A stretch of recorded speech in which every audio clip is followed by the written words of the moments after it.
Fresh. Jina ni Maele. Karibu sana brother. Unakuja na laptop penyewe. Karibu sana. Karibu sana. Akejo Media tunazidi kupokea wateja. Naona tena warembo. Ni aje dada? Unafanana vizuri. Mziki squai. Usaneza. Umeseneza. Karibu sana. Poa. Mzima sana. Mzima. Wow kabisa. Shemeji mwenyewe. Karibu sana. Ni aje? Fresh. Namwona tajiri wangu. Jojo. Tajiri hana baya. Tajiri hana mambo mengi. Ni aje brother? Safi. Uko poa? Poa. Karibu sana. Asante. Ndio shemeji yao sasa. Sema mwenyewe. Hakuna. Ni nani? Rafiki. Hamna. Kweli. Ni shemeji yao? Rafiki. Hamna bwana wewe. Unamkataa mbele kamera. Ile ndio maana bro. Asante. Robo gani hapa? Ya kwako? Akejo Media. Akejo Media. Bien. Nakubali sana. Huyu ni fan. Okay, ni aje brother? Fresh. Witwa nde? Jean-Claude Adu. Jean-Claude Adu. Wishimiki iyo tuvuze Akejo Media nigikikiza mu vyimviro vyawe, nigikikiza mu bwenge bwawe. Yeah, first of all nibaza ko ni media nk'izindi ariko harimo ibintu byinshi bigiye bitandukanye by'ibiganiro. Maybe tuyikurikirana kubera nyine ibyo biganiro byayo. Okay. Urishime cyane ko turi ngaha. Yeah, navuga ko ari umunezero, ni ibintu biba gake. Maybe handi bitaba ariko ni sawa. Reka tugushimire cyane akwashoboye gushika ngaha muri Akejo Festival. Abareka inyuma kugira ngo barati Akejo Media bro. Big up sana. Nakubali sana. Karibu sana. Upo fresh. Ndio shemeji rafiki sister nani? Unaonaje? Unaona wewe nani wewe? Hata sielewi. Urinde. Ninde? Mubaze urinde. Urinde. Wewe biramunaniye kwivuga. Yase kwivuga. Urinde. Izina ry'abandi. Nitwarisi. Mufani kina? Namarezo. Yeah, of course. Ni baby. Mufani. Speak something like maga. Aratinya. Changa kwa mu mihogo nka nuvuya. Ni aje brother? Umeze neza?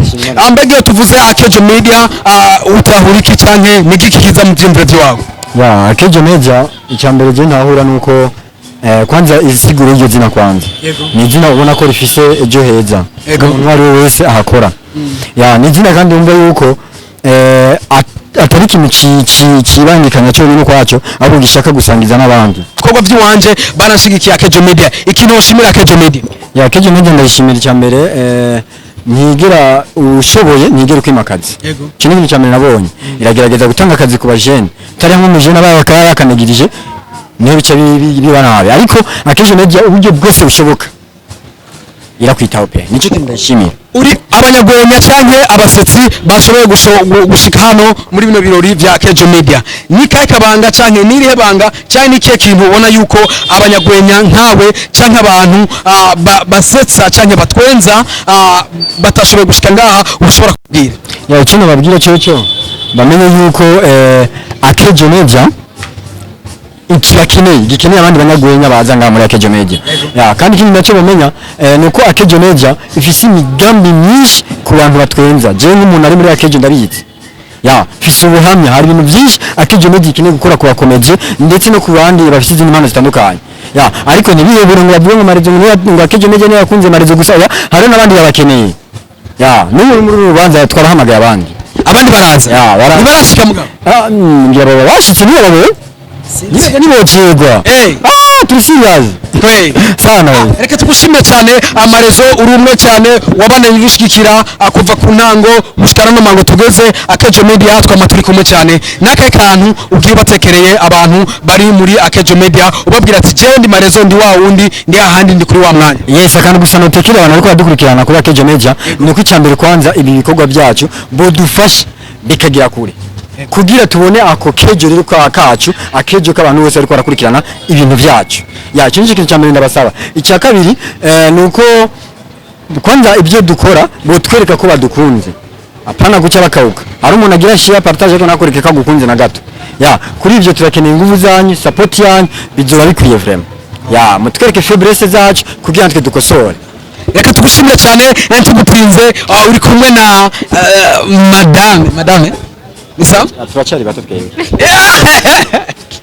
muracari bato ndamwitende shushu mureke sawa sawa so ni Ibra Koza za Kobai Mr Prada Boy nariko mbandanya nakira abantu muri Akejo Festival kugira ngo ibintu bibandanye bija ku rwego rwiza bija ku mwanya mwiza kugira ngo abantu bandanye muryoherwa mu kibanza cyiza cyane ni Ibra Koza za Kobai Mr Prada Boy kugira ngo tubandanye reka dukurikirane abantu bejo babandanye bagenda neza Prince tuweze kuongea kidogo njoo Prince ni aje babu naenda kutafuta kitu nje. Hivi vitu gani? Najua. Prince yama na hasi mwe muri Prince bekurabi. Reka tubaramutse kwanza abakunzi ba Kejo Media bagire subscribe bashishire na commentaire turabakunda cyane. Kari nyibuke Prince yazanye na mama wiwe mugabo bagiye hanze ko ibindi bintu ugiye kurondera Prince biruta mama wawe nibiki. Bavuze ko tuzana umuntu umwe mubanyi cyangwa umukunzi cyangwa mugenzi we wazanye umukunzi cyangwa je nazanye mama. Jewe. Yego we nawe wazanye nde? Je nazanye kirato.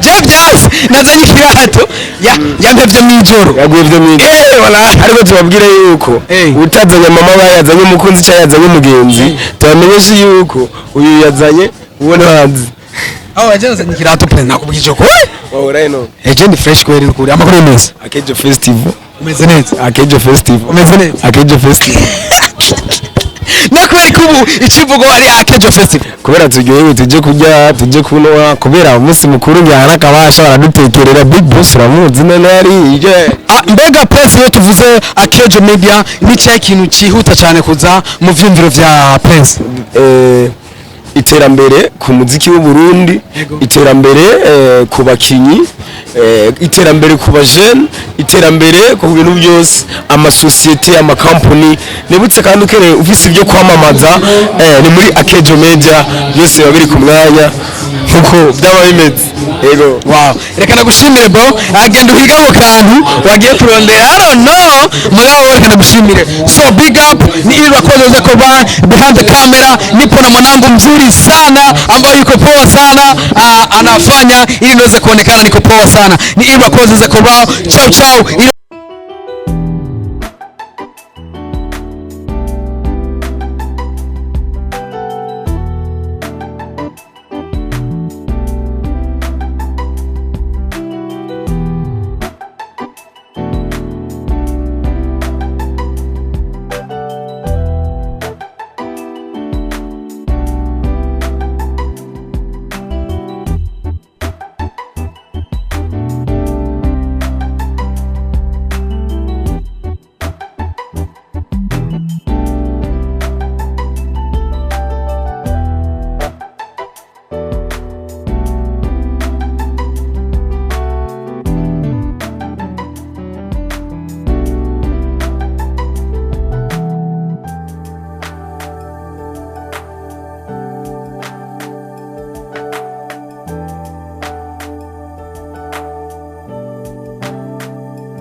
hari ikintu niba utazi hari akantu batubwira ati kiriya muntu wese akora muri Akejo Media atumire mugenzi we navuga ati aka kantu ndagakorerako nta kintu kigoye nko gufata umukobwa ukamusohokana mu Rwanda ukamusohokanya ukenye cyangwa utunze biba bitandukanye iyo ukenye urashika mu kabari arizo urazi ko birazinze arakomanda inkoko butana amaguru sebe ya kuri ibyo rero nk'umukozi wa Akejo nanjye navuga ati sijye neza ngo ndabatweze cyane nyine naje kwicara banwenze cyane avuga ati reka ntumire abandi bakomeze aribo bazoza kubatwenza yes aribo bazoza kubatwenza ariko bataraza nagomba ndabibutse ku bantu mutaramenya inkuru yamenye yanjye ariko bo nibazi system y'ukuntu naronse inyungu burya umuntu wese agira biro uburyo biro yangira mu kanwa sivyo biro yangira mu kanwa ari umwanya bamenya akabrosete anamulani hagati afesi kubaho ariko rero ntayangiriye reka nakire umukomezi wanjye rero nanjye nyine kaza kumwenza kwaje mu mukozi wa kejo kugira nuze uwo mukomezi asundi vuma mumfashe rero tumuha amashi menshi amashi cyane. Allo ese safa mumeze neza bahejeje kuvuga yuko amarezo atahukanye miliyoni 2 cyo by'amahanga yariyeko Frema nagomba mbanze ndabasabe dukomera amashi umubosi wa Kejo Media arayakwiye niwe mubosi wa mbere mbonye ashobora gukoranya abakozi akabagira urubanza nkuru atandukanye n'uwo je nkorera uno munsi niko muhimbaza imyaka mumaze muri ko murakora nanje ku kazi niko muhimbaza imyaka 2 tumaze twishyuza amahera dukorera numva dakwiye amashikaraje je rimwe na rimwe nibaza none abantu batazi Kejo Media babayeho gute je birancanga franchement je nabesha ntaraje muri higanwa rya Kejo stand up comedy nukuri bashe ntababesha nari nunze hemwe biriye byinshi ari sentare ariko kuva niyo muri higanwa datahukana by'amahera mupina bateye imbere umusanyi na dizikira nasi napende karashe mudabishizamo inzira jewe ntarazibuha burya rero abantu batitaho jewe nigiriye hari ikintu ubu musi muri turisamede mwazi ko tukiri muri sport jewe muri abantu bagiye kiri muri sport ubana mboni baby zitagase je nabwo ntiya baby je nzishika cyo ndazikurikira ikiri tutu turiruka ndabonye nyuma nagize nashikira ntaravunika tuvuyeyo nzambona baciye muri sona ndavuga ati je niwe ndagenda dushitse muri sona babatangura kubiri yacu cyasha ntangura gufumba umuzi bari yagiye kugaranya iminure je sinzi bari yagiye kugarayo kandi kintu nabonye muri sona burya ibiri yacu mukanye n'ibintu ufungura no kuri babiri yacu y'amafiriti inkoko ragu n'ibindi mugaje wanyu magazi naguma numva harimo muziki ibintu uzibije mu ngaha ibyo bintu n'imiziki allo naravye mu bantu bari ngaha harimo abajournaliste hari abakora ibiganiro bitandukanye n'abigino basha ni kuna bamansabe bapapa utamu hariya n'ukuri gatoya ndasa mu segondo ndasa dukomeye amashi abajournaliste b'ibintu impamvu nzana dukomeye amashi abajournaliste b'ibintu ni kimwe murabona yuko none urubanza bavuze marezeje kubivuga ngo tumire umugenzi urubavu rwawe cyangwa ikindi uzuruzanye sivyo none abajournaliste b'ibintu ntakubategeye kugira baduhe umunezero mugabo nimba abantu nabonye barinda n'abajournaliste b'ibintu cyangwa ndaho ugasanga imashi ikira saa 4 saa 5 y'ijoro abari muri studio ari mu umwe agashica kuri mikro ukumva ariko arasemera ntazi ko abantu mureka amwumviriza ukaza wumva radisa ikara aranyuma nka Real Madrid na Barcelona ukaza wumva radisa hala basi ndakubwira ngo Lamine afata umupira neza cyane atanga ipasi kwa Rafinha bambaye neza umupira w'umwaka ndakubwira ninde Jude Bellingham agenda neza cyane ahereza umupira kwa Vinicius Junior kirenja misiri fasitara paso atari umunyagu go aho rero abari muri studio rero mugamutse muri abajournaliste b'ibintu kugira ise n'umujournaliste w'ibintu mariage squatter pasi n'ukuri n'igikunda kuko kujya bavuga umupira niyo bagiye kuresha ibyo bavuga byarabahezemo ibaze umuhungu ari kumwe n'umukobwa ukaza wumva radutse haya basi mukobwa mwiza ndakubwira nakubonye kuri kandi rero wambaye agakanzu kera cyane ndakubwira uno munsi ndakugurira ragu ndakugurira inkoko ubanza impaka nimero kawe sisita ndakubwira mukobwa yuko ndagukunda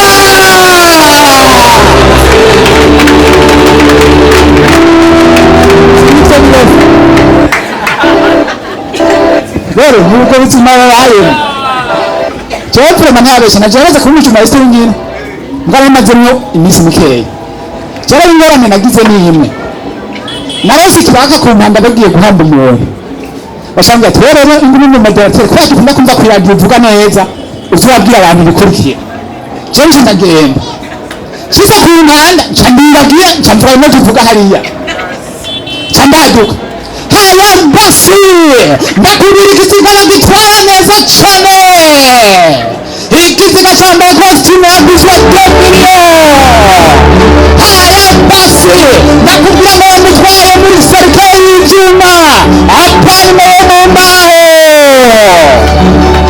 haya basi kopesha neza cyane wegera ikinogo neza cyane wahanahana ibiziriko neza cyane wegera ikinogo baramuhanze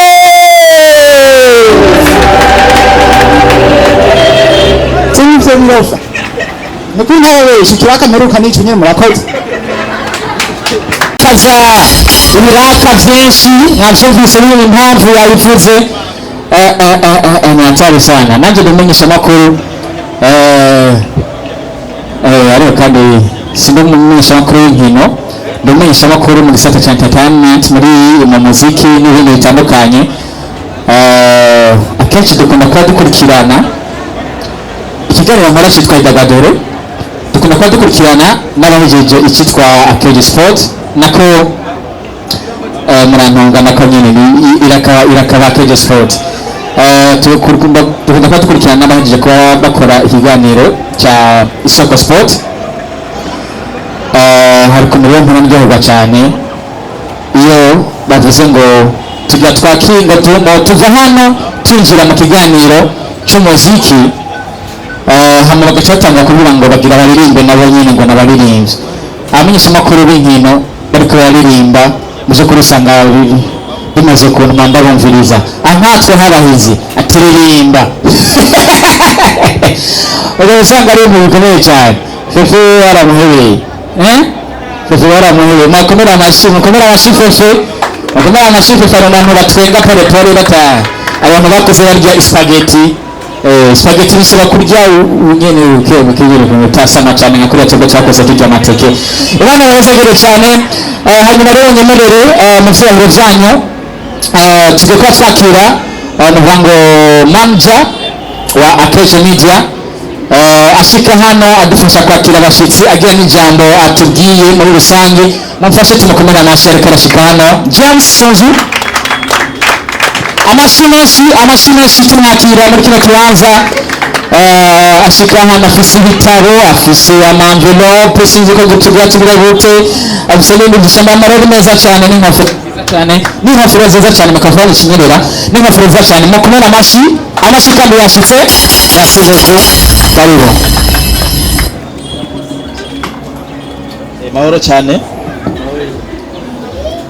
hama imbere yuko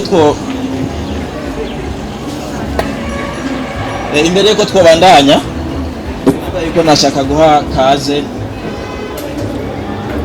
DJ microphone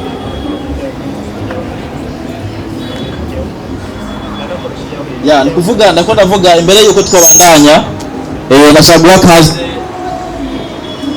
uwo ndavuga ati ni boss mu ijambo ryiwe hariho yarungitse kugira ngo ashobore kwashikiriza ijambo hama sinavuga imbere ariko nasaba yuko yoshika hano kugira ngo mumvirize icyo uno munsi usanzwe cyangwa udasanzwe kwa turi hano kugira ngo mukorane nk'aha muri twumve ijambo rya boss hama turaza kuvuga mu nyuma imbere y'uwo muntu murakoze cyane. And this dreaming with the borders. Okay, let us go on this. Some people who don't understand this language, and I know some people over here they can understand what I'm talking about. The ego of this, and I'm going to explain what the goals or the purpose of this Akeje Media. The purpose of Akeje Media, what we can call the bigger dreamer of Akeje FM or Akeje TV.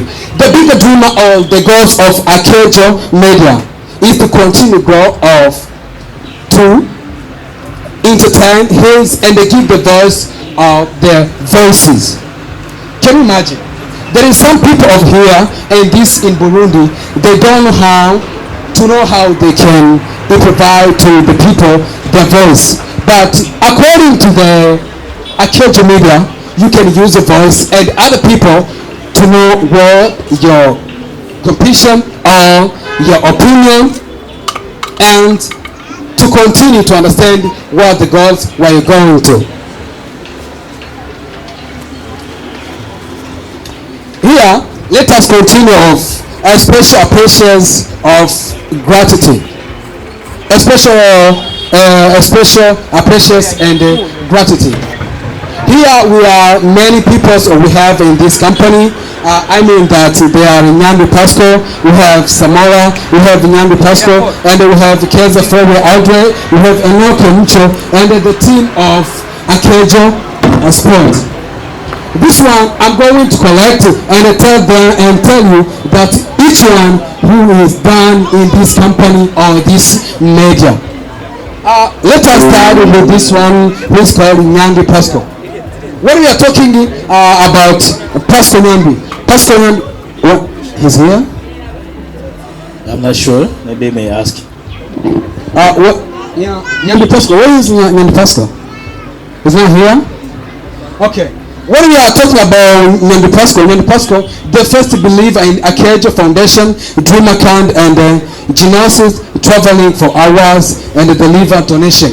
This one, when we are talking about Nyambi Pasco, he is a one who gives donation.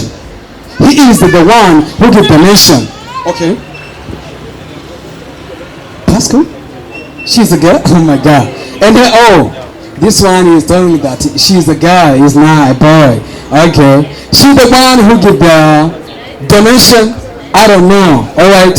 So I wish this guy to be over here and among us, like to celebrate this big celebration with the teams of Akejo teams. We are going with Somaniro James Sunzu. Somaniro Sunzu is a manager of this company who believed in Akejo Media and traveled many miles to help the world from nothing. What we are saying, like from nothing, we say like there is nothing over there. There is nothing of this company. There is nothing anybody. This Somaniro Sunzu decided to create, decided to bring like in company like there is something happening and there is something we are going to combine in this company like Akejo Media. That's what we call Somaniro Sunzu. He's the one who are catching my microphone over here. He's the manager of Akejo Media. And the third is Kwizera Samuel. Is here? Kwizera Samuel. Okay, Kwizera Samuel, our information digger, who research and the connection and the Wigo Foundation. When we are talking our informer digger, this one is Kwigize Samuel. This Kwigize Samuel is the one who is informer digger, who is do many things, who is connected with other people, who is do our information to go through in our Akejo Media. Let's go in Keza for here. Okay, I know her. Is here? Keza Florier, are you here?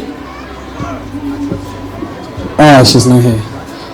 The first journalist who truly believed traveling daily and help release Akejo Media standard. When we are talking about standard, this Keza Floria Audrey, she is the first journalist who is day by day, who traveling day by day, just to know, just to make sure our information, our position, our mission of Akejo Media to go to the goals. All right. And there is Enoke Mucho, director whose dedication goes beyond the word, pushing Akejo for beyond imagination. Do you know what I'm talking about over here? Like far beyond of our imagination.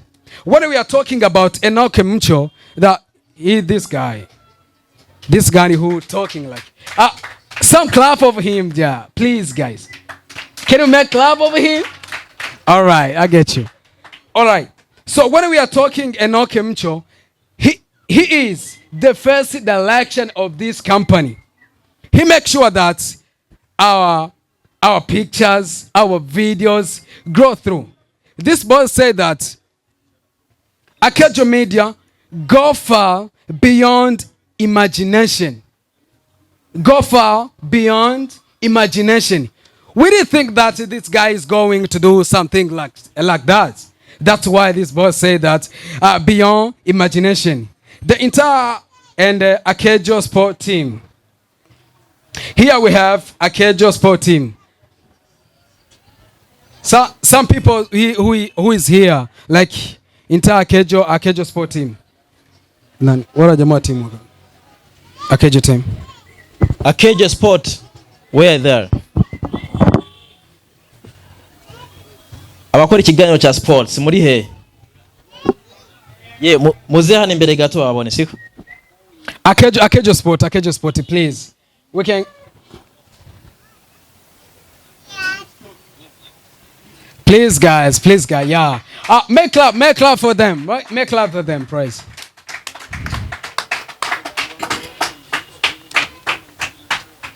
According the boss, okay, I'm the one who talking, but the word is the boss, all right? According the boss, those possession and the consideration continue to grow Akejo Media day by day. Listen, when I'm talking about team of these guys, I don't know how can I explain it like, but they do more than we are thinking. This team, they make Akejo Media still stand up. Like, to be honest, let me tell you something. In Akejo Media, like we don't have like entertainment. We don't have other stuff. We don't have other stuff right now. But these guys, they still perform. They still doing more than other boss, more than our boss. They are thinking that we are going to do. All right. So our boss said that thank you for everything. Thank you for appreciate. Thank you for coming. Thank you for everything you are doing. He don't have anything like he don't have a big shout out just to give you, but you need like another gift more than you are going to have these days. So thank you for everything you are doing. Thank you for your performance. You make this company to go far and far day by day. So thank you for everything. Thank you for what you're doing. So kwa wenzetu hii ngoma imewacha kidogo, tunaanza tukaongea kwa Kiswahili, si ndio hivyo au Kirundi? Kirundi Kiswahili, maana sielewi hapa mazingira. Au mshaelewa nyote ni wasomi? Mshaelewa? Kwa hiyo tuachane navyo. Mnasingizia. Mwelewi chochote. Hakuna lolote. Maana mngekuwa mnapiga makofi ovyo. Kwa Kiswahili au sio? Au Kirundi? Kirundi? Chara bamazi. Sasa Kirundi nanje rero. Inkuru canke uko vyatanguye Akejo Media uko yabayeho uburyo yatanguye. No kuvuga iyo tuvuze Samuel Sunzu ntabwo yari afise indoto yo kurota gusa amakamera, ndavuga amadroni, ndavuga ibikoresho byose urana nk'ibi byose muri ko murabona aya matara, ntabwo zari indoto ziwe. Oyaye, indoto ziwe kwari ugufasha abantu. Kuva kiri muto yamye avuga ati mbega ni gute nofasha abantu. Yamye ajyama kiri muto aravuga ati ko ndose buno buryo mbega nofasha gute abantu. Kwako kantu gusa ko kantu nibangaye bafite amafaranga muri buno buryo muto mukomera amashini ukuri. Umuntu afite indoto zo gufasha abantu. Amashi basi kwa boss wacu no kuri Imana. Iyo ndoto yiwe rero aravuga ati kuva akiri muto yamye avuga ati yuko arota yofasha abantu. yari afise umubabaro udasanzwe, arafise umubabaro udasanzwe, abona abantu baryama inzara, abona imfuvyi, abona n'imiryango idafise na hamwe ishobora gushika. Mugaca aravuga ati ni gute noshobora kuyifasha, mugabo ni gute noshobora kuyifasha mu gihe badafise ijwi rishobora kubashikana kure, ni gute noshobora kubafasha mu gihe hatariho ijwi, mbega ni gute noshobora kumenya uyu muntu akeneye ubufasha ntarumva ijwi ryiwe. Nyene ari mu bihugu vya kure, muga ntashobora kumva umuntu ari mu Rumonge, ntashobora kumva umuntu ari mu Nyentakara, ntashobora kumva umuntu ari hariya mu Rutana. Acavuga ati rero ni nayo mpamvu acavuga ati bisaba yuko je nugurura media. Target yiwe ari kuvuga ati reka jewe mfasha abantu, muga nofasha gute abantu ntazi. Abantu rero ushobora kubuzi ni ba bantu bashobora kuza kuri radio yiwawe hama bakavuga. Michael gutangura gufasha si ukuvuga yuko yari umutunzi cyane, oya, yanabivuze. Yavuze je gutangura gufasha ntabwo nari umutunzi, nta nubwo yari afise izindi nguvu ziri ha ruhande yiwe, oya, yari ku gatwe kiwiwe. Ahubwo icyo yari afise, Imana icyo yari yaramuhaye cyari ikigongwe, ukwizera n'umutima wo kubuza cyanke wo kwirengagiza cyanke wo kureka abana kwangazwa no kubura yuko ahantu baryama. Ni nako kanya keza ko kumenya ati mbega ndaza ahantu hari imfuvyi, aka nakabanga ngenda bibi, ahantu hari imfuvyi uzozizane muri Akejo bazozana zifasha, sivyo? Ahantu hari abapfakazi bose muzobazane muri Akejo bazona bafasha. Nukuvuga ko intumbero ya mbere ya Akejo Foundation, imbere ya Akejo Media, Akejo Foundation yatanguye kwanza kuvukira mu mutima wa Michael. Iravukira mu mutima wa Michael nk'indoto. Indoto yiwe kwari gufasha imfuvyi n'abapfakazi niki byose kugira ngo nabajya abantu bose bariko barasega mu ibarabara agenda yuko areka arabafasha. Niyo yari indoto yiwe. Mugaca avuga ati bisaba yuko jewe ntangura, bisaba yuko jewe nugurura ikimenyesha makuru arico Akejo Media, ano mango canke uno munsi jewe na wewe twakoraniye hano kugira ngo dushobore kunyiganza uno munsi.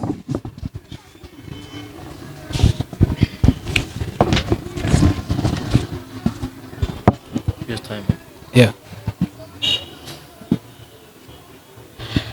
Michael iki gituma yagombye gukoresha media, yagombye gukoresha aha mucongereza yakoresheje ijambo rivuga ati Michael believed that technology could reach where hands could not.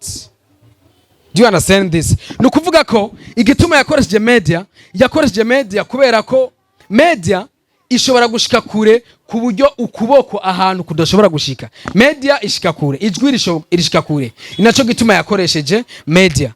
Acavuga ati mbega ni hamwe ahantu ashobora gukoresha kure ijwi ridashobora gushika. A big dream rero canke icifuzo cyane cya Akejo Media ku bantu batari bavyumvise, ndazi ko bamwe bari bavyumvise, nukuvuga ko kwari kubandanya twugurura Akejo FM.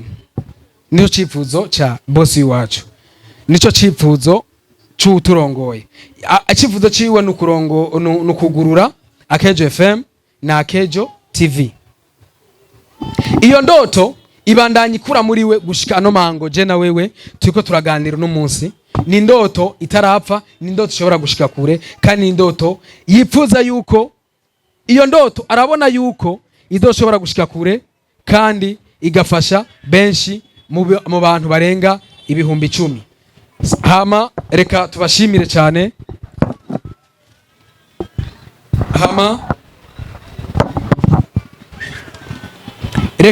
Reka tubashimire cyane. Ibisigaye yoba yaravuze n'aba bantu mwabonye nahamagaye hano amucongereza ku batari batahuye igituma bano bantu bashitse hano. Nuyu Nyandwi Pascal, umukobwa asusemaniro. Nukuvuga ko uyu Nyandwi Pascal nu uwa mbere yatanguye kwizera icizero cha Akejo Foundation. Atangamwo donation. Iyo tuvuze donation atangamwo imfashanyo, atangamwo uruhamirizi, atangamwo ukuboko ko kuvuga ati iki kintu kizoshika kure. Hama haca bamwo Somaniro Jame Sunzu ari nawo uyu ariwe manager wa Akejo Media ano mango. Hama hakacabaho Akeza Freria Audrey sinibaza ko yamaze gushika ariko numwe nawe yabaye mu bamenyesha makuru ba Akejo Media babaye ngaha. Hama ndazi mwabonye na Enoke Muco na namuvuze ni umukameramani turiko turumwe ngaha, ni kuvuga ko yabaye mu director yagiye ugutandukanye n'amasezerano bari barahanye na boss akora cyane ibitandukanye nivyo bari barumvikanye na boss akoraho akarusho, ni navyo boss yashikirije ngaho. Hama acaravuga ati ateje intege Inter Akejo Sport Team ababwira yuko bakoze byinshi cyane babikora muri passion. Iyo tuvuze passion ni vya bintu ukora utiteze byinshi cyane, no kuvuga ugakora ibintu wewe nka wewe ukora ibintu ukunda atari kubera ko amafaranga, nivyo bita passion. Hama kavuga ati uno munsi turamutse duhimbaza festival ya Akejo Media kandi tubashimira cyane nayo majambo canke n'iryo jambo ryashikirijwe na boss wa Akejo Media. Nikushukuru sana brother. Thank you for everything. Amashimeshi cyane kuri cyane uburongozi bwa sense aho tuvuga ati Conseil National de la Communication hano mu gihugu sense. Turabashimira cyane kuko nta kintu dukora tutabamenyesheje, na turi hano baraza aho turi n'ivyo turimwo.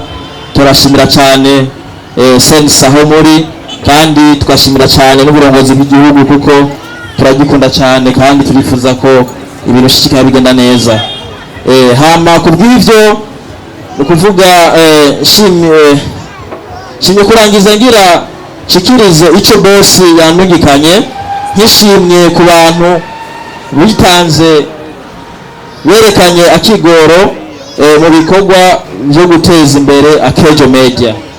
Rero hano hantu nashaka gusaba abakozi bose ba Akejo Media aho muri, sinzi byo murimwo baze mwahawe ibikorwa bitandukanye, bashaka kujya hafi kugira ngo tubabone kandi duhamagara ashobora kuza hano mu gihe uro yahashitse. Tujye twari umwanya sabe uwitwa Muco Enoke the first director of Akejo Media ashobora gushika hano imbere kugira ngo tumushikirize ubutumwa bwavuye kwa boss. Amashikane kuri Muco. Photographer uri he? Photographer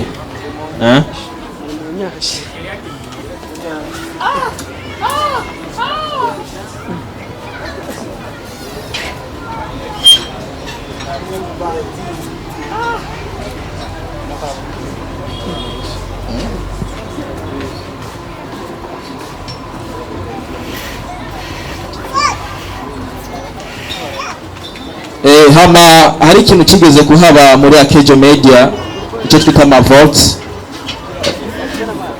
Kuvuga harabaye selection mu ba journalist cyangwa mu ba director, kuko je ubwo ndi hano ndi mu director hungira nka mu program manager wa Akejo, ariko kandi harabaye amahiganwa y'amavotes hamwe n'amahiganwa y'amavotes kandi ku ba journalist.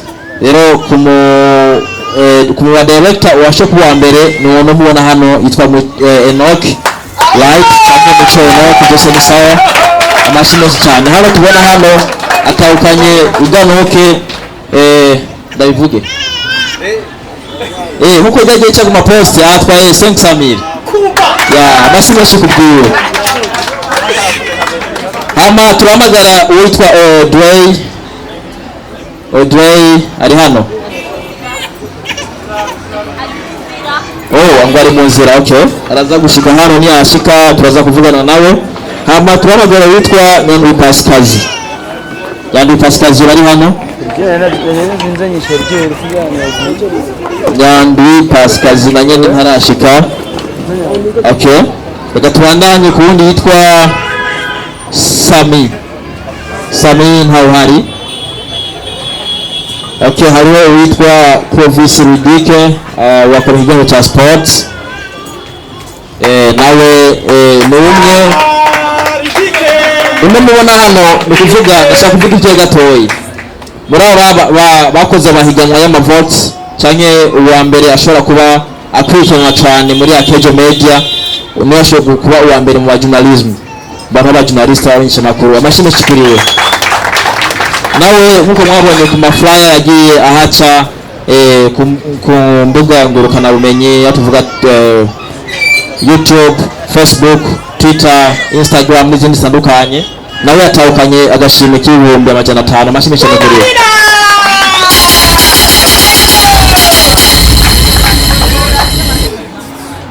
photographer guy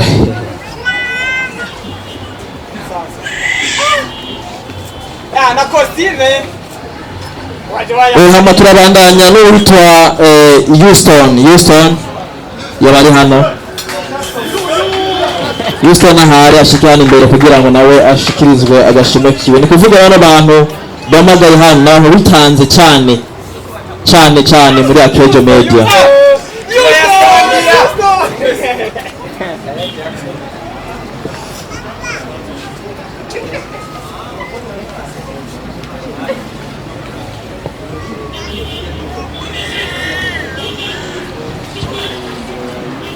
ni kuvuga urabona hano ni Houston akora ikiganiro cha sport.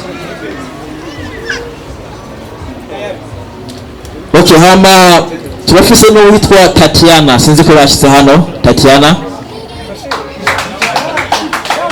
ni kuvuga uyu nawe aje n'umwe yabaye ndavuga marketing wa Kejo Media akongera akaba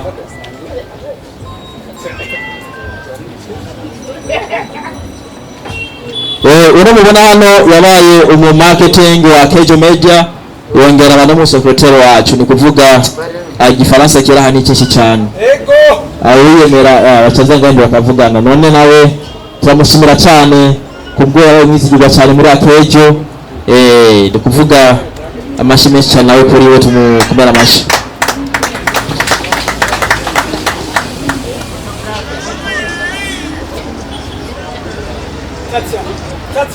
Okay, ni kuvuga abantu majamake nabo twashoboye gutangurana nabo kubw'ibyo turabashimiye cyane ama ibisigaye navyo turabandanya mwanya uri imbere murakoze kaze ushaka kudusengera ifungurwa murakoze kugira ngo dutangure gufungura murakoze mu mwanya wose umazeyo none niriganyire bisaba kwitonda kuko nyine urugero rubanza suguma uwo mugabo turaganira turahana nimero ya telefone cyangwa turavugana tuba bagenzi umunsi umwe mpaga kuja kumuraba maze kuja kumuraba niho nafata telefone yiwe asohoze gato ndondera mwe nimero zanje basi ndabe ingene yanditseko ndarondera izina ryanje ndaribura ndarondera nimero zanje muri telefone yiwe ndazibura kandi uwo mukoje duhora tuvugana sinzi ingene yasohoze gato ntora telefone yiwe basi ndazikompoza kugira ngo ndabe basi ho ko no kwitora nk'i telefone maze kuraba sanga yanditseko ngo uwo kuyiwese ngo kubera ngo twahuriye ngo kuri twarete ntivyanatevye na byari naho nyine bari banyivye telefone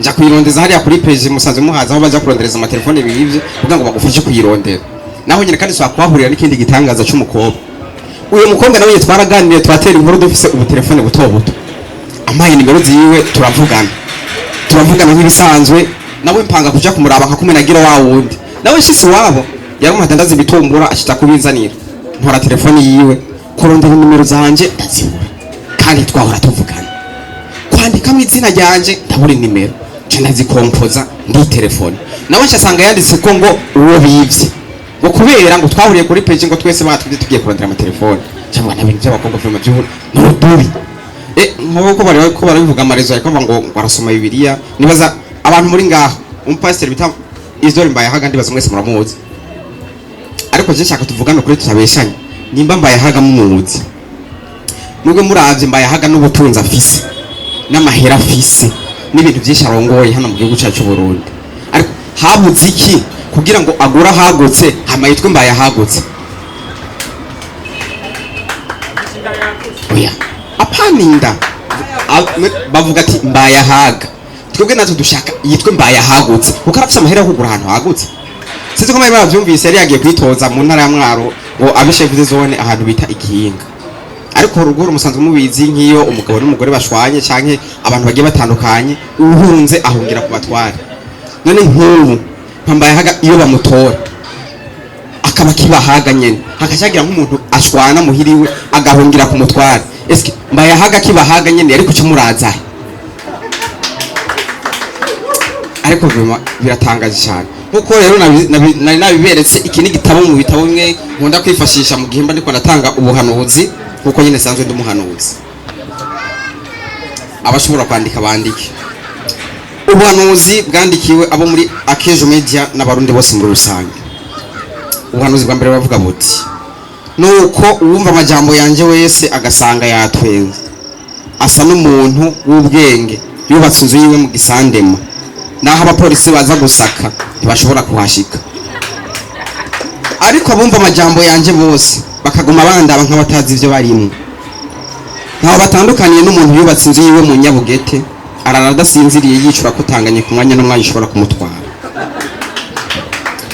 ubuhanuzi bwa kabiri bavuga buti nuko umuntu niyakuburanya ngo akunyage umugore uramuhebera n'amasutiye ariko umwasi wawe niyasonza n'ivyo waraje urabinyegeza ntazohava ahembuka kuko niwakora uko uzoba wivunye umwasi ubuhanuzi bwa gatatu buti mugenzi wawe niyakugirira nabi urafata inkoni umusekeze kuko yohava kumenyera ariko niwabona mugwanya utamushobora urakora ibirato wiruke atarakumena umutwe ndababwira ukuri niwabona atawuri hafi aza kumugukurako niyakuzingazinga urabura saba ikigongo yakiri mapema uburabayeho na kabiri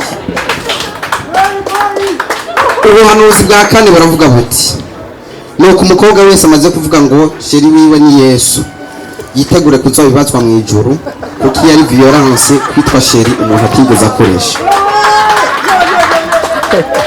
ubuhanuzi bwa gatanu buti byanditswe ngo urukundo mururekera abatunzi kuko ijambo sheri uricuritse utora hishe ariko ndabarahiye wishwanje byanditswe ngo umukene ntasigura afise mu rukundo kuko ijambo pauvre uricuritse utora vrai po ikintu kidasiguritse ubuhanuzi bwa gatandatu bukavuga buti abahungu nuko niwatera inda umukobwa ukabona yizanye iwanyu ntuzotinye kuyihakana kuko na Petero yarihakanye Yesu kandi nta Imana yamugize ubuhanuzi bw'indwi buti nuko uzoshima umuntu yasinzikajwe n'urudandaza iyo umubagiye isaha uzamwumva kubwiye ngo turi saa 10 ariko kubera umuntu wanje turi saa 9:30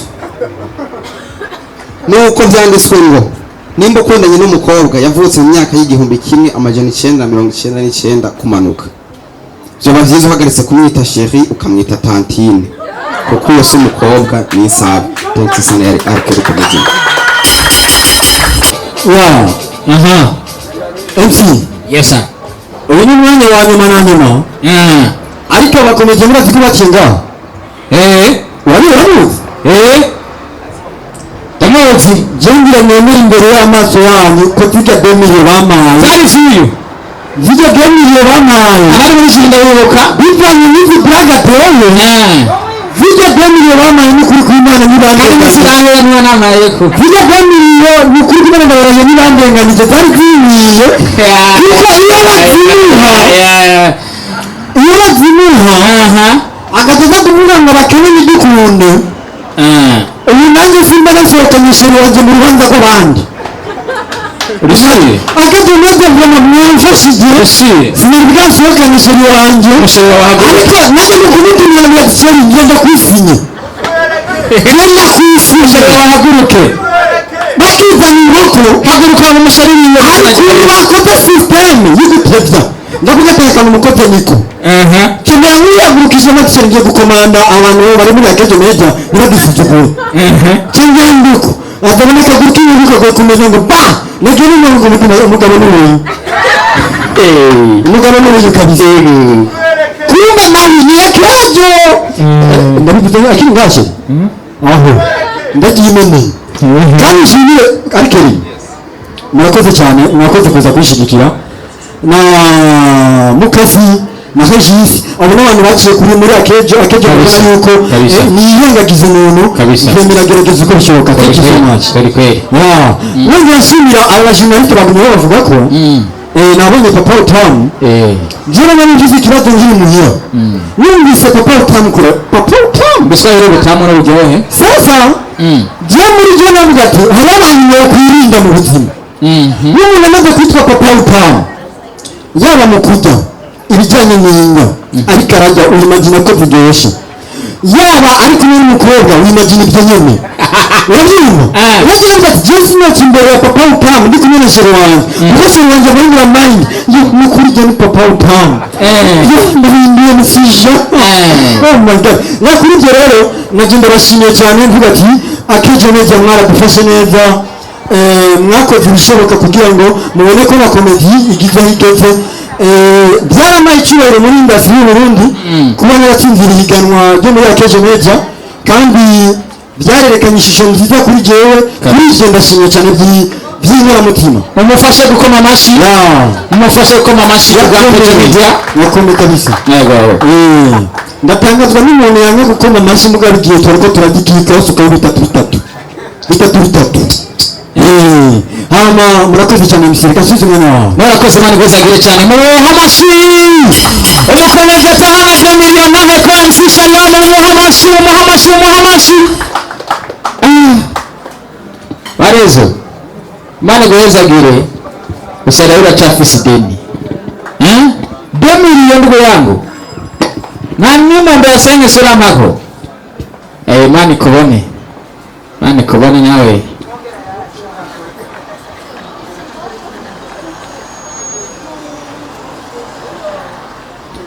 mani kubone kabisa hanyuma rero ndabona ko ibintu bimeze neza cyane kandi mu kanya gato tuza kuba tuko turagara no mu gusozera ariko kandi twese ndabona ko twamaze kuba narifise amakengo bwa mbere haje no mu gusenga nasenze ngira muhanura gutya nibaza ngira isahani hafikira higarukiye rero kandi mukomera amashi ya Akejo Media twashikiwe twese amashi meshukuru ya Akejo Media murakoze kandi nako ndaba ko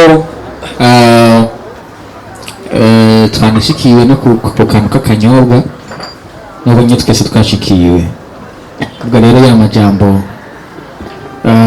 mu kirundi bakunda kuvuga ngo umugabo ntavumba indya avumba iki abo byose hamwe utige jambo geza mugabo rikaza riherekejwe navyo ni vyiza cyane ariko kambere ka mufashe imbere ko nza kuba subira guha kaze program manager wa Akejo Media agira ngo agire cyavuze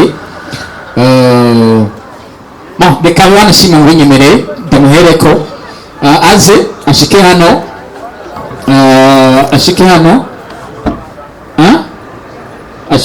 ni aba ari tayari ashike hano hanyuma agire akajambo tugiye kombere kakajambo mwavuga ngo umugabo ntavumbe njyavumba byose bijyanirane bya jambo nibaza ko byamaze ko ari ronka ikiriherekeza ubu bintu bimeze neza ubu na fure irashaka gutwenga neza kame gusa ni kwa kuni nyine nkori mwakoze ari spaghetti mani meza gire cyane iyi nyicaro bahizi yicaye sinagigenda imubonana kuva nakamumenya ariko kaneza yuko niko ko ntari bwamubone agira ngo haze nkuko haze kame mani geze gire cyane hani ngira cagira nkuko mukomera amashi ari mpamvu rero hano hantu mukomera amashi cyane murakoze sinzi ko yamaze kuba yaje agire icyo avuze hanyuma nyuma yaho tuza kuba tugana umwanya uruze ko afise icyo avuga nawe araza kuba aronka akanya kubera ko iri canke ririyesha kuba riri ku mutima ntuze kuva ahantu utariseruye sivyo none sivyo Imana ibahezagire kazi mahoro kandi hama turabona tugeze ku kanya tuvuge ku gasozo ko kurangiza umunsi mukuru wacu wa Akejo Media hama twashaka kubashimira kwanza imbere ya byose abantu mwese mwashoboye kuba mwitabiye hano aho tuvuga abaje bavuye ku media atandukanye hariho na family hariho n'abakozi abo twita staff ya Akejo Media bari hano mutashoboye kubabona ariko ndizera ko mu kanya kaza kagufi murababona baraza kuza hano imbere hama kandi twongera tukashimira na boss wa Akejo Media yashoboye gutegura umunsi mukuru n'umunsi kugira ngo rushe guhimbaza umunsi mukuru wa Kejo Media the first of all numva n'umunsi wa mbere dukoze umunsi mukuru nk'uyu ariko turizera yuko byinshi kandi byiza biri imbere ni ukuvuga bosi wa Kejo Media nk'uko twabivuze ubwa mbere niyaza ubwiwe hariho uwundi munsi mukuru yateguye uzorusumba ubu turi kuno munsi kandi si ibyo gusa ni kuvuga Kejo Media yarategura n'ibindi bikorwa bitandukanye ndibaza aho twigeze gukora ibintu vya Kejo Next Stand Up Comedy Stage byabereye muri Centre Ville aho bita kuri Institut Française baranyibukije naho bagiye ukuvuga twavuze vyinshi yuko Kejo Media si ntabwo uzobezinga cyane gusa muri vya media gusa Imana yatugirira neza hazobaho Kejo Transportation hazobaho Kejo Restaurant Kejo Transit House Kejo Hotel bitugana ibintu byinshi bizohaba n'Imana yatuja imbere rero ko bw'ivyo nkuko yatanguye ari Kejo Foundation ariko n'umunsi kaba iri Kejo Media kandi twizera yuko nejo shanke rya yejo zuba ari Kejo FM n'ibindi turavyizera cyane yuko bizogira ahantu bizohashika kuko turamushimiye cyane boss wa Kejo Media tugashimira kandi namwe mwese mwashoboye kuba hano uno munsi tugashimira kandi n'uburongozi bwa cyane bwa Sense aho bari hose turabashimiye cyane kandi tunabaramutsa cyane kuko turi kumwe nabo hafi cyane hama ikindi twashikiriza ni kuvuga hariho amamedia hano mu gihugu cyacu cyo Burundi batinya gushika mu burongozi bwo muri Sense rero iyo muri bikorwa nk'ibi twe dukora ni byiza yuko muza murashikira uburongozi mu kumenyesha ibintu kana kama wateguye gukora ni byiza cyane kuko bo nibo nkingi yacu muri bikorwa byacu hama tugaha ijambo canke kaze abashoboye kuza hano bavuye ku media atandukanye kugira ngo rushobore kubamenya ati uyu yavuye hano yavuye ko twarahaye abatandukanye ama invitation bashaka tubasabe mushobora gushika hano duhana kaze kandi washoboye kuba yabe mu gishingo cy'ijambo rya boss yashika hano imbere hama atubandanirize ibikurikira murakoze cyane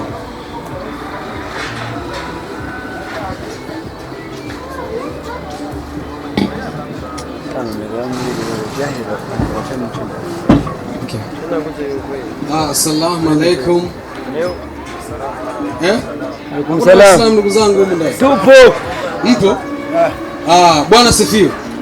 So natumai tunaendelea na safari yetu nkuko mubibona tubandanya n'igikorwa cyacu cyatuzindukanye cyane cyatugorobereje ano masaha yacu y'umugoroba reka mpikaze abamenyesha makuru bagenzi biwacu bashoboye gushika muri kino kibanza kugira ngo baze hano bashobore kugira ico baramukije cyane ico bavuze imbere y'uwanyu kaze umumenyesha makuru uwari we wese haro ndavuga papa utamu ari ngaho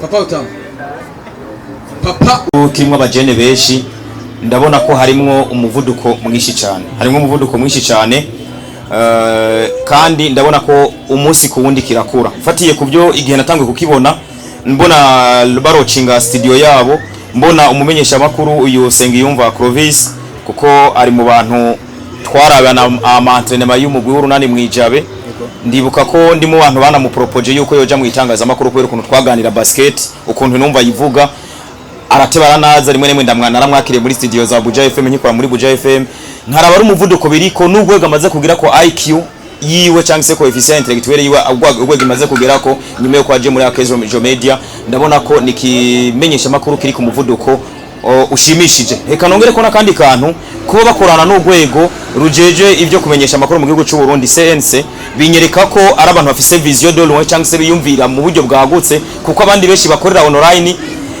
benshi uzosanga bakorera mu gifuri binyegeza mugabo urabona Kejo Media baravuga ngo ibi byacu tushaka kubishira ku mugaragaro kugira ngo aho dukosheje dukosogo canke se aho kwiga twige kubgane ndabona ko nikimenyesha makuru kiriko kiragura imbibe kandi kigenda gifasha kizofasha byinshi muri kino gihugu umufana umwe canke babiri ba Akejo Media ubabwiye iki mu isobanuro canke mu ncamake? Ese ndababwire bibi canke ndababwire vyiza? Ibyo ubona tu. Oya, sindababwire bibi rero. Bakurikirane Akejo Media kuri YouTube. Okay. Ni Akejo Media no kuri Facebook ni Akejo Media, ariko abantu bafise ibikorwa bakora byo ari byiza babizanye muri Akejo Media kugira ngo bashobore kubimenyekanisha. Hanyuma kumbure nibaza ko abafana ba mbere ari banyene kino kimenyesha makuru nabo no babwira ijambo numva rindi ku mutima nuko bo kwagura imikorere yabo. I'm sorry ngomba ndabivuge kubera je sinzi aho bakorera mwakono kanya bakahamenyekanisha abantu bakahamenya kugira ngo bashobore kubyagura mu buryo bwagutse, nimba ari platform bafise bakaza barazarimanta mu buryo buri regularly. Hanyuma nimba ari nimero ya telefone bibaye ngomba bakayishira ko navyo nyene cyangwa website yawo tukayimenya, byo bari byiza cyane. Cyo ni kimwe. Ikindi naco kubamenyesha makuru bakorayo ni barabeka ibiganiro bakora uyu munsi cyo bakoze uno munsi nico bakoze ejo ico no munsi gisumbya akanovera cyangwa se cyakweza abantu benshi gusumba icyo bari bakoze ku munsi w'ejo. Abakora nabo bya biganiro babona ko ari ibyo gutwenza, barabe ko bavuga iby'ukuri byubaka society bigatwenza mugo bitanga na message. Hanyuma ku bakora ibiganiro by'inkino numva menga bozo kwagura mu byo bakora, nimba bashobora gutumiramwo abantu bafise izina riremereye mu kino gihugu kugira ngo bashobore kubafasha kubaka rya zina ry'ikimenyesha makuru mu buryo bwaguze cyane n'abantu bagikurikira bakiyongera. Entre autres urumva ushobora gutumira abamenyesha makuru bamaze kugira akumira akabuye kabagabo cyangwa se amaze gukura mu kino gihugu banazwi, bashobora gutuma hari umuntu ashobora kumva ati hari umumenyesha makuru nakaza kujaha reka nze kuza kumukurikira kandi atarasanzwe akurikirana ikimenyesha makuru agaca gikurikirana, agashobora no gutuma cyo ukreye cyo bita credibility ku barongoye nk'ama federation, ugasanga watumira nk'umuntu arongoye federation, kuko abona agiye ndabona benshi usanga batumira abantu bato ari mu rungano rwabo. Ariko no muri Akejo Media cyane cyane muri sport bokongereza boraba nimba bikunda ko batumira abantu bafise amazina remereye bizobafasha gutera imbere, byo bari byiza cyane. Reka tukushimire Akejo Media ni Akejo Festival twaramutse duhimbaza. Turagushimiye cyane kuba baje kudushigikira. Papa utamu papa buryohe niko bavuga mu Kirundi sivyo? Akajambo kamwe ku bantu biwaje. Ya nibyo niko babivuga. Ndabashimiye nanje burya nije wo gushima kuko mwantumiye kuko mwampaye agaciro. Rero peut-être ngo basabe n'imbabazi zishobora kuba nta kurikirana mu buryo buri bwagutse ibikorwa bya Akejo Media, ariko nibaza ko mu misi giye gukurikira ngiye kubyagura mu buryo bukomeye cyane mu buryo bwo kubikurikirana. Ariko kandi nkongeza ko n'ikindi kintu ni mutwugururira imiryango kuko imiryango yanyu novuga ko yari yugaye kuri bamwe ingene yari yugaye, la communication ntiyari hari cyangwa se uburyo bwo kuganira n'abari muri Akejo Media ntibyari bihari mu buryo bugaragara cyane. Rero ni mutwugururira imiryango twinjiremwo. Hari abantu bacha bavuga ati tuzosaba amafaranga, ariko ntizosaba amafaranga ahubwo tuzosaba icyo twokwita experience kuri mwebwe dushaka wosanga arico mudusangije natwe tukabasangiza ibyiyumviro byacu kumusa tukatera imbere twese tukateza imbere igihugu. Ni harambe Akejo Media, ni harambe igihugu cy'u Burundi, ni harambe Afrika, ni harambe abarundi. Amashane kwa papa utamu. Reka tugushimire cyane mtamu. Asante sana. Karibu sana. So novuga ngo bayizbe ni Beritra muri rusangi ni ibintu vyagutse novuga umwanya muremure, ariko muri sport narakinye umupira nubwo ntashoboye kuba ngera kure. Hanyuma mu byo nize narize communication, TIC muri rusangi nayo nyene narifatanije kuko ni informatique et communication. Hanyuma ndagirirwa amahirwe ntangura hagati y'umwaka wa 2017 na 2018 nimenyereza ku maradiyo agiye atandukanye. Zimwe mu radio zampaye amahirwe igihe gito, hariho imwe mu maradiyo ngaha mu gisagara ca Bujumbura yitwa Buja FM. Ico gihe narakoze hama nsubira ku ishuri nje gukora mu vyanje, ndabandaniriza muri PJ Classic FM ndahamara igihe kitari gito. Ubu naho novuga ngo ndi muri radio yitwa Irebe FM, ariko inyuma yo ngaho onye novuga ngo sanzwe mfise ico no kwita imbuga uhwaniro, imbuga ngurukana bumenyi kuva kera nkoresha, ari nazo zituma novuga ngo mba connecte n'abantu bagiye batandukanye mu buryo bwo gutanga amakuru. Ariko kandi nyuma y'ubuzima bw'itangazamakuru ndumurimye nkongera nkaba umworozi. Bahizi ni umwe mu bamenyesha makuru babikoze cyane kuva kera. Turumva Buja FM, Irebe n'ahandi hagiye hatandukanye. Ni kahe kantu ushobora gukebura cyane nirihe jambo ushobora kubwira abamenyesha makuru ba sport? Urumva yuko wabyize ku ishure kandi wanabikoze, waragiye mu bintu bitandukanye. Nirihe jambo cyane ni kahe kantu ushobora guhanura abantu bakora muri Akejo Sport? biragoye yuko umuntu nka jewe muto noshobora kugira ico mpanuye novuga ngo bakuru banje canke bagenzi banje kuko na jewe mu buzima ndacakeneye byinshi byo kwiga kandi kugira ngo tubeho cyane kugira ngo dushobore gutera imbere nuko twigira ku bandi. Muri Akejo ikintu nkunda ni personality, ni personality y'umuntu. Umuntu araba muto agakura ko twamenyanye na Clovis no munsi si kwari byavuye kuri discipline yiwe, biva ku ishaka ryiwe, biva ku gukora cyane kwiwe. Abaciye nganga papa utamumvise bavuze Clovis nuko tuzi twabanye ku maradiyo yatandukanye, tubana ku bibuga, n'umuntu yubaha, n'umuntu yitanga cyane. Kuba rero mu office buriya naje mbonye invitation ya Akejo ndasoma nkaraba nkavuga nta ni hamwe Clovis akora, bigaca binyorohera kuhaza. Rero muri rusangi mufise navuga ngo big dream, mufise indoto nini, hari nze gogora mwavuze yuko mufise Akejo FM. Yo umvise Akejo umva kari ikintu gishobora kuba big, ikintu gishobora kuba caguka, mwavuze imigambi mufise. Mubwire le boss akomeze guha akazi ugwaruka, icizere coco yarakibahaye kandi urabona bariko baritanga. Hanyuma n'umugambi ukomeye ubwirizwa kudacika intege, kuko twebwe ari abantu twakoranye kera, ugasanga ku ruhande rw'abamenyesha makuru barataye ikintu, bashize amafaranga imbere ntibakurikiye projet. Rero bugiye umuntu afise projet, umuntu akubwira ati mugabo enjuru jewe nzokugurura radio, enjuru nzokugurura televiziyo, enjuru nzokubaka hotel ikomeye, enjuru nzogira Akejo transport hasi no hejuru, donc nzogura indege, nzogira transport maritime yo mu mazi. Uwo muntu n'umuntu wo gushigikira, n'umuntu wo gusupporting. Rero ico nohanura abamenyesha makuru canke ico nosaba uhanura wapi, ahubwo ico nosaba abamenyesha makuru bagenzi banje bifoko tutaba ibifi binini mu mwanya umwe, ariko ku rundi ruhande tukaba n'ibifi binini. Igifi kinini kijya utundi, no kuvuga ngo muri Akejo aba ba Clovis ni bajya utundi dufi. Aho ico ngomvye kuvuga ni bidestingi, ni bakore cyane bagati butwe turi muri uru rugero. Ico ni kimwe. Ica kabiri naco no gutagetinga, iyo mvuze ibifi binini boss nawe aravuga ati mu mwanya uyu n'uyu nimba mazigiye kuri Facebook, mazikigiye kuri YouTube, ilifoko nta getinga FM. Iyo FM ikaza iri very different n'izindi zihari, akavuga ati jewe nzanye iyi radio ku mugambi kanaka, abazoyikoramwo ni banaka, yugurure kuri bose, ariko n'ivyuma bizoba bigize aho izobigera, kuko nimba uri kubibona amaradio menshi agarukira hafi bene yo baritanze. Mugabo turakeneye ico no kwita ubutandukane, turakeneye abantu bafise amafaranga ko mubabwira bakubaka ikintu kiri big, bakubaka amaradio agera ruguru kugira ngo nano makuru canke nano ma project mufise azoshikire abene igihugu. Ikindi naco kijanye n'ibifi binini novuga nuko mutoba so close agati yanyu, mwotangura kubohora umutima nkuko mubikoze, mugahamagara n'abandi beshi bagiye batandukanye, kuko ubuzima urazi ni magiriranire. Akejo ibane neza n'ibindi bimenyesha makuru, abamenyesha makuru bo muri Akeza babane n'abandi. Ubwo namwe ni mwaba mwageze kuri ya migambi muzokwisanga muri big family, muzokwisanga muri famille nini. Murakoze. Bahizi reka tugushimira cyane. Uvuze amajambo y'inkora mutima, urababwiye ati bayiteho kuba ibifi binini. Abakozi ba Akejo bariko baravyumva, reka tugushimire cyane kuba waje hano kwifatanya natwe, kuba uri kumwe natwe, reka tugushimire cyane. Shout out to Bahizi, amashimire cyane kuri Bahizi, atanze impanuro nyinshi cyane ku bakozi ba Akejo Media. Impanuro tushobora kuronka ahandi.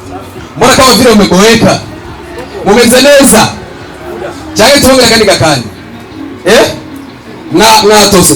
Nukuvuga ko ibintu tuko turakora ni ibintu bigenda byerekana experience canke ivyifuzo abandi ba journaliste abifuza canke babona kuri twebwe. Reka duhe fefe niba ari hano hafi cyane dushobora kuganira nawe abiri atatu, birashobora kuba bifise impamvu. Fefe karibu cyane. Amafi cyane kuri fefe. Bisawa bro, umeze neza? Karusha mwanya. Yes, ndashimye. Umeze neza cyane?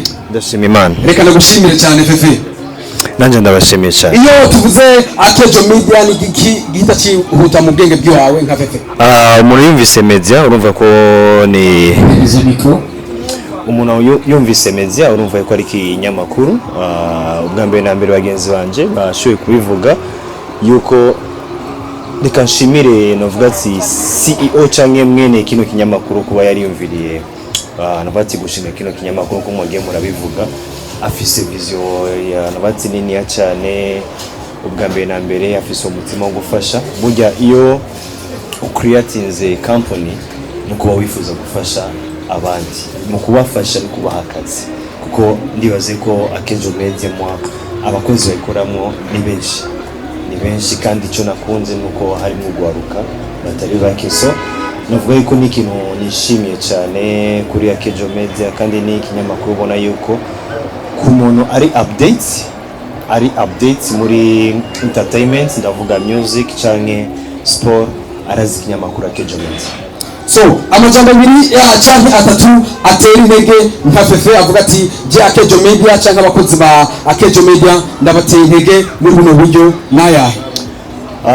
Kubatera intege ubwa mbere na mbere umenye yuko ibiri imbere nivyo bigoye kuko nimba ata challenge murahura nazo muracafisa akazi muzora na challenge nyinshi zitandukanye situ muri nguruno mwuga. Hari abantu benshi bazobabwira ko atacu muri ko murakora mugapostinga ikintu kuri YouTube canke ku mbuga zitandukanye mukabona yuko umengo nta support miko muraronka mugabo ico no basaba gusa ni muzocika intege kuko iyo ufise aho wifuza gushika ikintu kiba gikenewe cyane ni gukorera hamwe, gusenga, kwitanga nk'abakozi basanzwe bakora muri Akejo Media. Ico nabasaba nuko kora nko umva yuko uri gukorera ikinyamakuru ciwawe bwite. So mu majambo make novuga yuko ari byo novuga mugabo ico nabasaba gusa ni gukora cyane, gusenga no kwitanga muri rusange.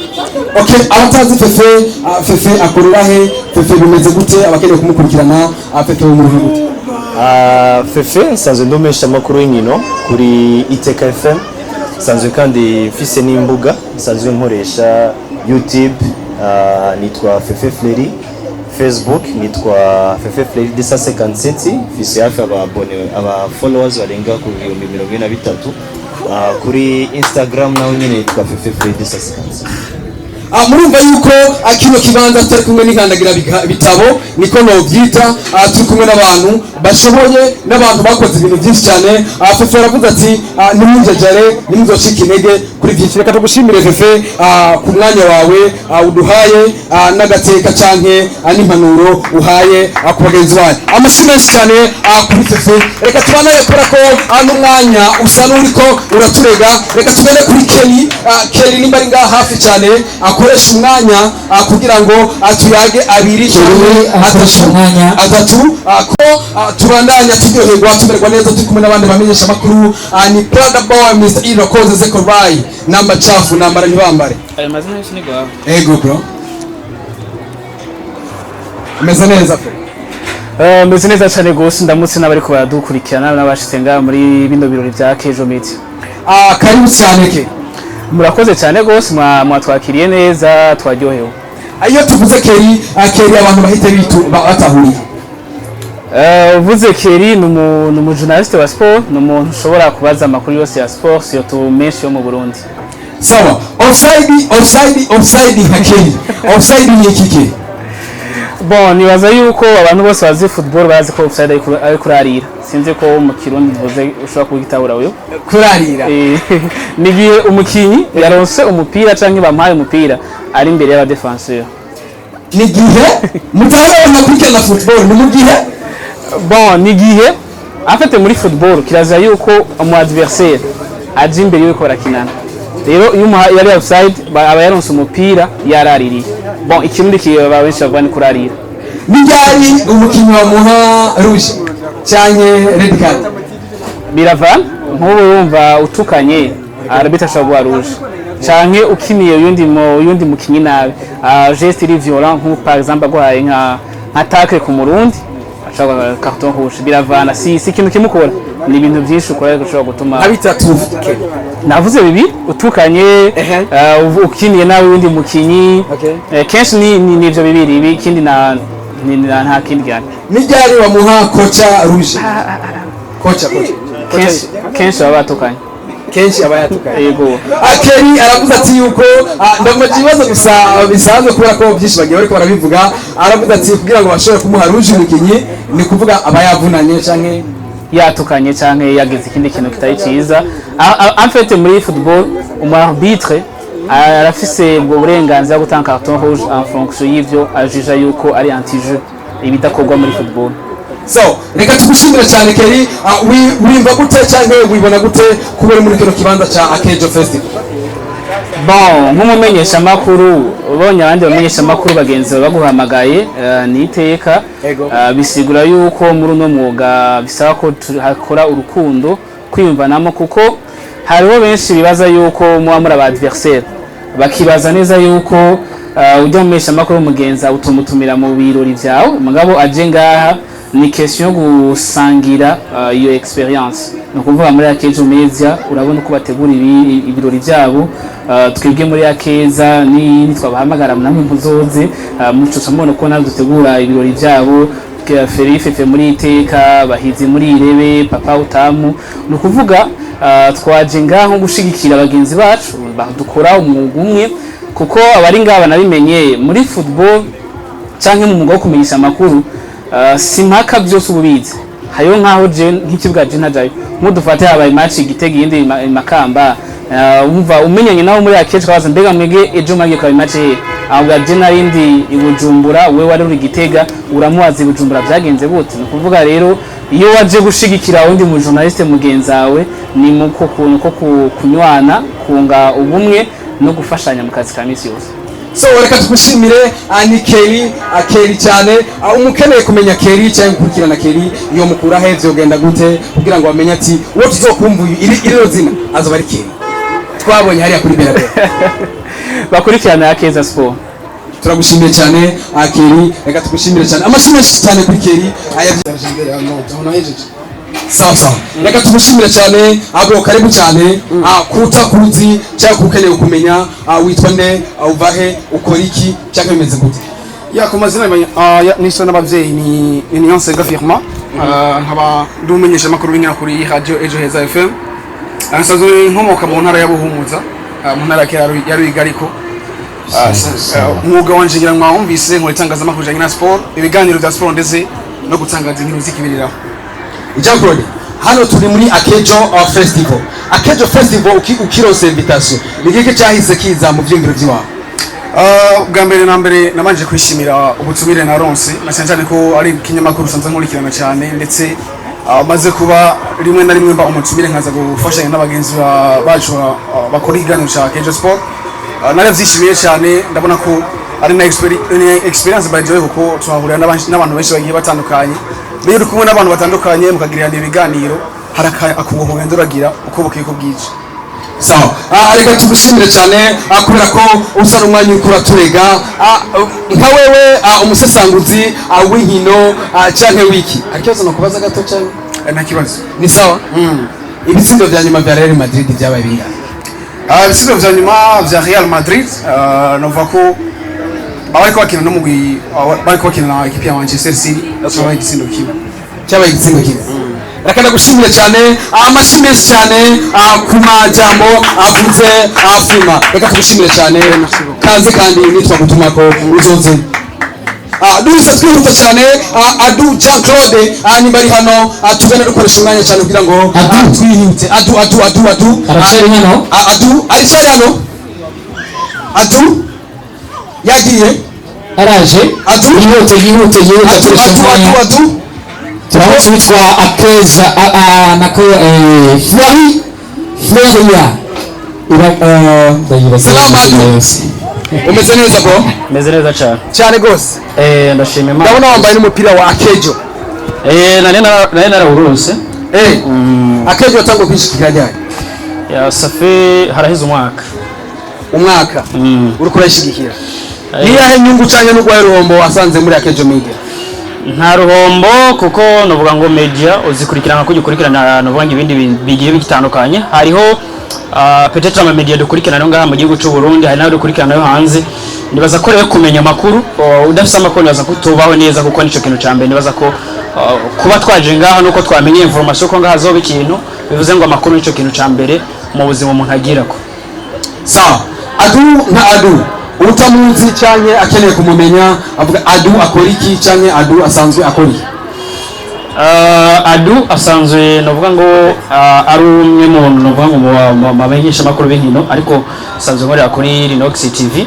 ni media nkiyi nyene novuga ngo online ntabwo novuga ngo ni FM ariko nibaza ko Adu muri rusange ni no yemvuze so Adu akorera kuri online nizaye ntambamye cyane nijya ibibazo abantu bakorera kuri online bahura navyo nk'aba boss baduserukira bafise online wavuga ati twebwe izi ntambamye turahura nazo ya ikintu cyambere ari TV online itaramenyekana gose biragoye kuko ugiye kuri tele hariho naho usanga batagucahura hari no usaba kuvugisha ugasanga biragoye ça dépend n'ibintu byo muri sport hari gihe uja muri novuga ngo kuvugisha umuntu kanaka muri equipe kanaka ugasanga yifitiye stress mu mutwe ukiri muto yari atarakumenyera biragoye kugira ngo umukonvenke muvugane rero nibaza ko iyo ni ntambamye amesho guhura nayo kandi akumenyekana navyo biraza kuba biva ku bikorwa mwakoze bisaba gukora cyane kugira ngo ushikire iyo success kugira ngo abantu bagutahure cyane bakumenye Adu aramaze kurugarirwa kwinjira mu kibuga kugira ngo ashobore kuzana amakuru amunkino byabereye he mu rukino rwahe byagenze gute yase novuga ngo vyabereye he ngo ku rukino rwahe kuko kuva nkiri umwana nakurikirana umupira w'amaguru hari kenshi wasanga naho n'abafise tiko ugasanga birangoye kwinjira ariko jewe naho mbana novuga ngo ntarose wakise kwinjira kenshi ndari amafaranga yabanje amagana gukora umupira w'amaguru nibaza ko ni gake je nshobora guseba umupira w'amaguru ufise amafaranga Adu hano yuko twokoresha passion cyane tugakunda umukino sibyo ya ikintu cyambere kwanza ugiye muri sport no kubikunda deja kuba warabaye mu journaliste no kubikunda ubwa mbere uba warakunze abantu bagiye batandukanye wagiye urumviriza ariko biragenda birakakuzamo nibaza kubigiyemo kubera utabikunda byo nakugora gukora ko n'ikintu kindi mu bintu maze kubona ko bigoye kuri experience ntora maze kugira reka tugushimire Adu ava muri Linox kugira ngo tumenye amashi menshi cyane kuri Adu kugira ngo dukoreshe umwanya cyane tugushimiye cyane Adu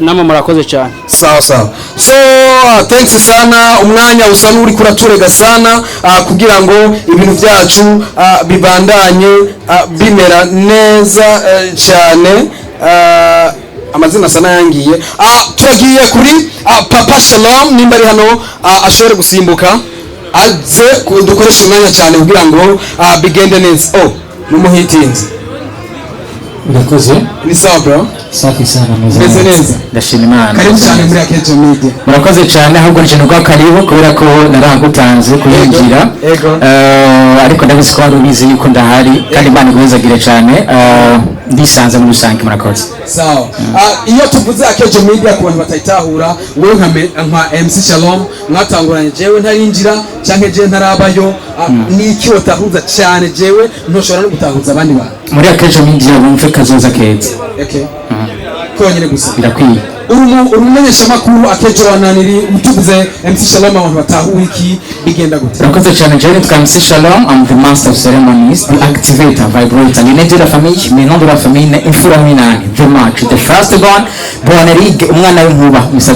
Mr. Voice on best umanuka représentant tous les présentateurs icyashara kinuze chef de mission ese n'amazina banziko sanga ndumenyesha makuru mu gisata cha entertainment muri rusange kandi sanzwe muri Akejo Media narigeze kuba ndahaserva mu makuru ajanye entertainment nyine mu cyariganiro cyitwa Akejo Entertainment kandi hariho ni na Akejo News aho twagira les actualités internationales que nationales aussi zose twarazikora byari bimeze neza cyane muri makeneza ko naho ndi umumenyesha makuru wa entertainment ava muri Akejo Media yahakoreye igihe kirekire umumenyesha makuru wa entertainment gatoya ejo hariho ibintu byariko birabera ukibuga intwari ndavuga hariho Kiriku ndavuga na Big Fizzo aho bose bahuriye mu kibuga kimwe hari amajambo Kiriku yanditse wowe nubwo byoshika ukaba utayabonye reka dufate ko wayabonye sibyo Kiriku aravuga ati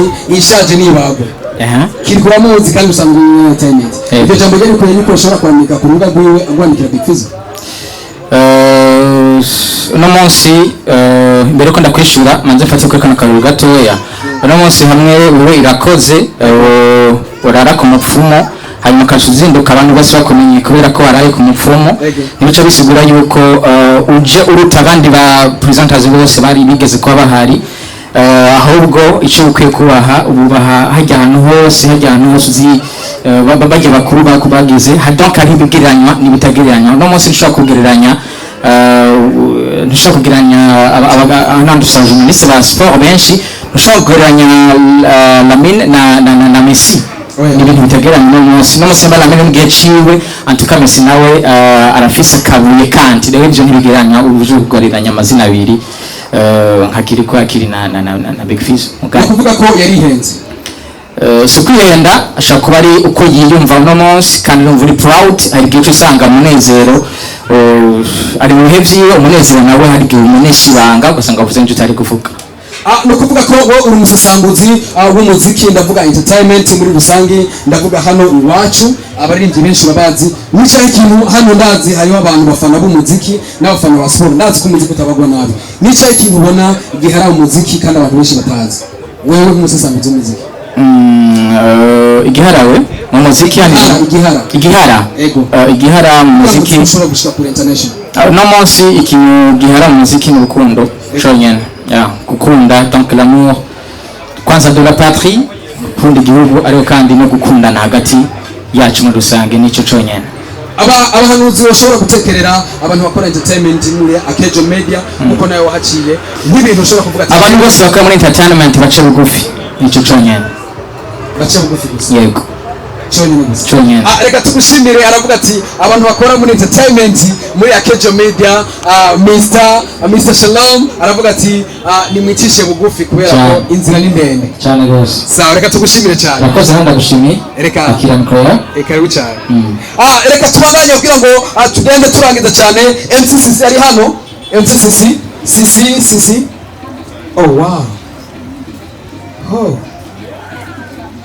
oh damn ni sawa meze neza yego ni sawa wow wajosh niko nani yeah so abakwita MC Sisi kubatamuzi cyangwa batamenyereye Sisi ninde iyo ushitse imbere y'abantu kugira ngo bamenye ati Sisi yahashitse bigenda gute wumvise MC Sisi no umwana ava mu ntara ya Buhumuza yagutse neza na neza mu Ruyigi sanzwe nkora ikiganiro cy'umuziki kuri Radio Iteka FM cyitwa Iteka Mix Sisi ava muri Iteka Mix no kuvuga ko akora umuziki abaririmbyi batanu bari muri industry y'u Burundi wohanura cyane abaririmbyi no hanura ego wohanura ati ukumva ko baritwara byasaba ko bagenda uko batanu gusa icyambere nohera kuri Emerisani b'abakobwa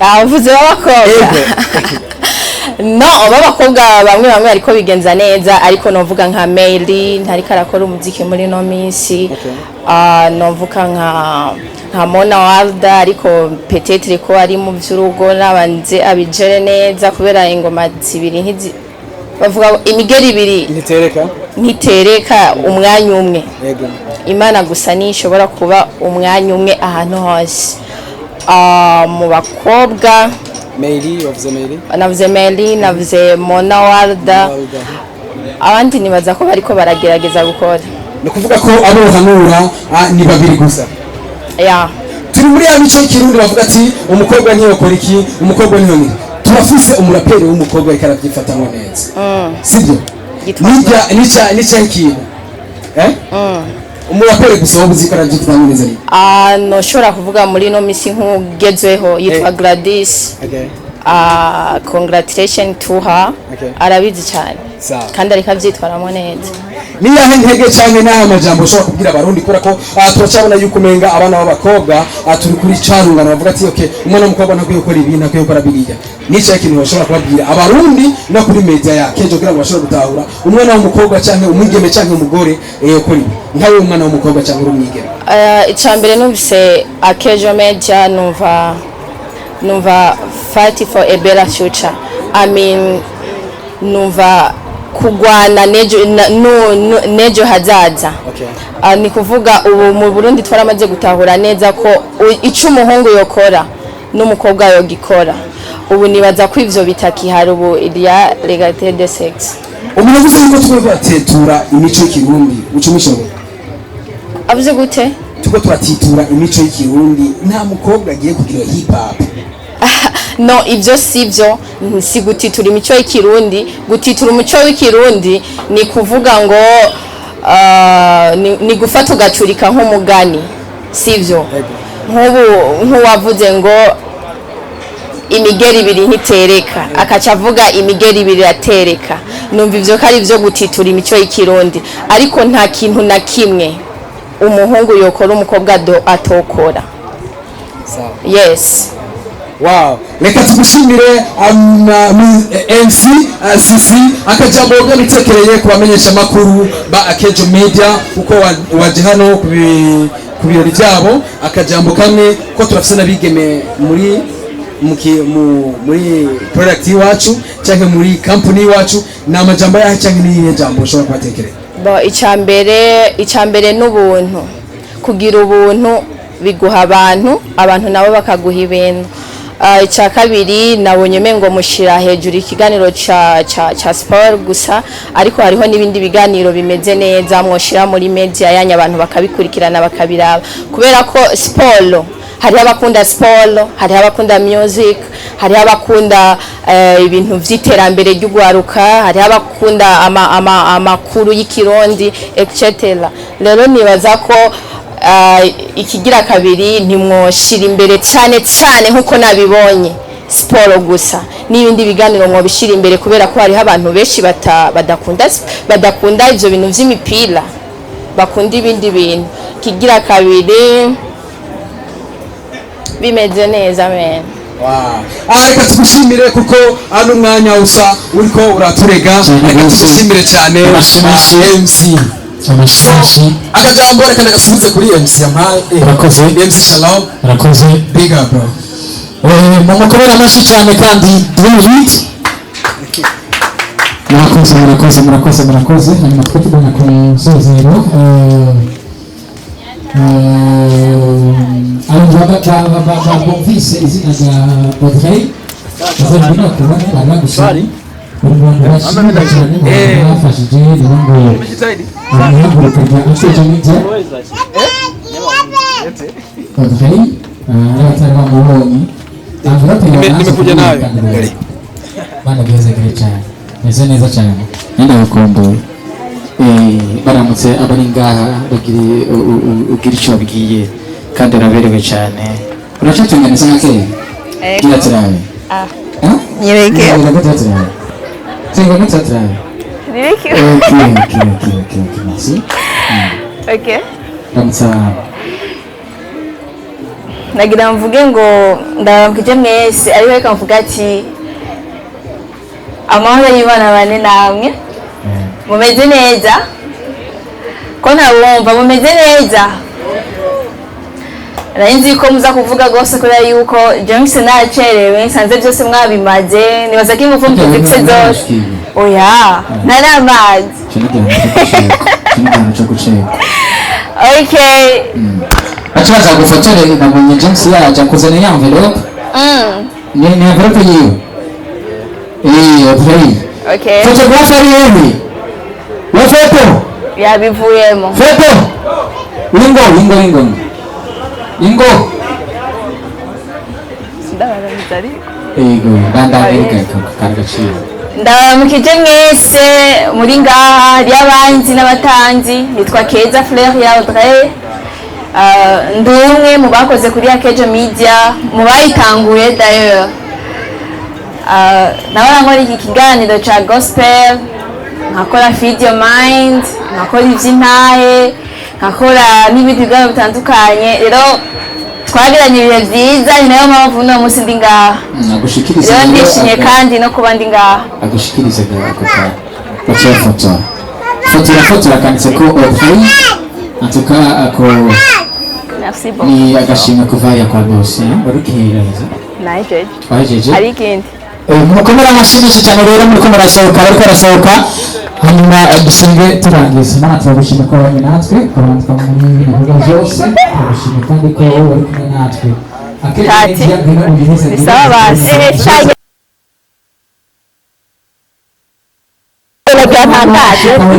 Amabarabara hariya ku Musaga umva twanse guca ngaha ngo hari ambutiyaje irenze ca tubasubiye inyuma barakubutse baranyibutse naniranye yaheye ikavyimba bumva ivyimba ndanera ni menshi yatwega jana nijana irarashika manaje amazi yo kunywa basi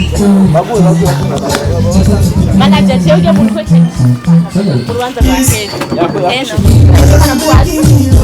nona kirata